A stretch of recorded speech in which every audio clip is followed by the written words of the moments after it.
So, I paid 44 mil for 100 mining speed. I'm not really sure why.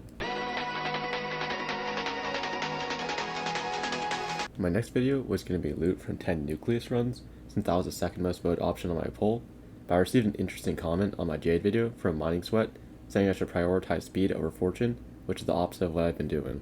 I need to test this for myself, so today I'll be mining Ruby in a 30-minute test to answer the question, is speed or fortune more important when gemstone mining?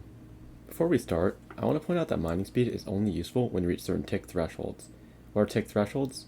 Whenever you try to mine a block, it takes a certain amount of ticks, which are 0.05 seconds each, to mine the block. Mining speed only decreases the amount of ticks it takes to break something if you pass a tick threshold, and this is different for every block. A calculator for this can be found in the description, and this matters as the results of this test depend on reaching tick thresholds, so keep this in mind. My heart of the mountain is the usual Skyblock setup, and I have about 1.8 million mithril powder and 3.3 million gemstone powder, and I can get these perk levels. As you can see, most of my powder is spent on mining speed. My Skyblock is giving me the 20% pickaxe ability cooldown reduction, and these are my stats at Y63. The highest spot ball will give increased stats. When the mining speed for professional is added, I passed the 9 tick threshold for Ruby blocks, a 22% increase in speed for my previous 11 ticks. However, I've lost about 105 fortune as a result.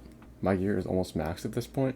It's maxed Devon with a max 655 drill, blue cheese drill swap, half recom to glistening equipment that includes a 0-star vanquished glowstone gauntlet and ancient cloak, every mining talisman including a max artifact of power, and an aspect of the wood with other transmission. My pet is also the best pet for Ruby, being the legendary ball with quick claw. I'll be mining at my usual Ruby spot. The link to the DKMCC123 video that has the cords will be in the description. I'll mine the Ruby as efficiently as I can and use my mining speed boost on Topaz, using a blue cheese drill swap to make the ability better. Also, in the top right corner is a clock. It may look like I did this test at about 2 PM, but it was actually done at 2 AM. So if my gameplay looks more inefficient than usual, that's why.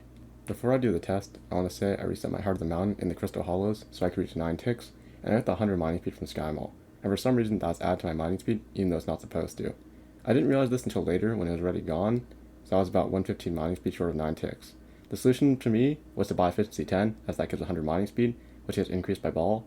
So basically, a bug made me spend 44 mil. Anyway, time for the test. I got about 2.8 million ruby and 588,000 topaz in 30 minutes, which is about 20.6 mil an hour if I sold them to the NPC, but who would sell to the NPC?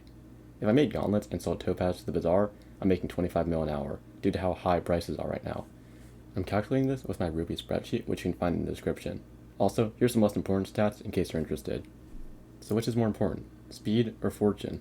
The day before this recording, I had most of my powder on fortune, and I was making about 19.9 mil an hour to the NPC, so I would say that mining speed is definitely more important, but obviously only if you can reach lower tick thresholds. Thanks for watching, and I'll see you next time.